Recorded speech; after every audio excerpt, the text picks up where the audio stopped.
வணக்கம் நண்பர்களே. இது ஆஸ்திரேலியா. கடந்த சில நாட்களாகவே அங்கே காட்டுத்தீயால் மிகப்பெரிய பாதிப்பு ஏற்பட்டுருக்குது.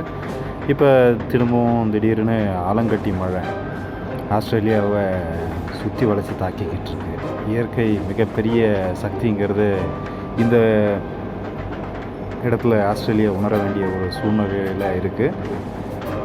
மிகப்பெரிய அளவில் சேதாரம் ஏற்பட்டிருக்கு ஆஸ்திரேலியாவில் காட்டுத்தீயால். இப்போ அது மட்டும் இல்லாமல் பாருங்கள், சில கார் கண்ணாடியில் கூட ஆலங்கட்டி மழை அடித்ததுனால அந்த விண்ட்ஷீல்டு முன்னாடி இருக்கிறது டெஃப்லான்னு சொல்லுவாங்க, அவ்வளோ சீக்கிரம் அது உடையாது, தூள் தூளாக இருக்குது பாருங்கள்.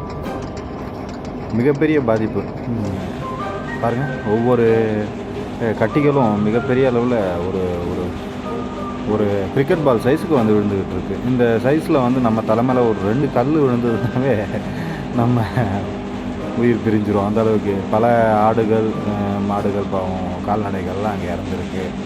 மிகப்பெரிய அளவில் 3 மாதம் பெய்யக்கூடிய மழை ஒரே நாளில் கொட்டி தீர்த்துருக்கு அப்படின்னு சொல்லிட்டு ஆஸ்திரேலியா அரசாங்கம் வெளியிட்டிருக்க செய்தியில் குறிப்பிட்டிருக்காங்க. பாருங்கள், அந்த நபர் கையில் வச்சுருக்க ஒவ்வொரு பாலையும் பாருங்கள். இப்போ அந்த காரோடைய கண்ணாடி எந்த அளவுக்கு தூள் தூளாக உடைய போது பாருங்கள். மிகப்பெரிய அளவில் மோசமான ஒரு மழை, மோசமான ஒரு வானிலை.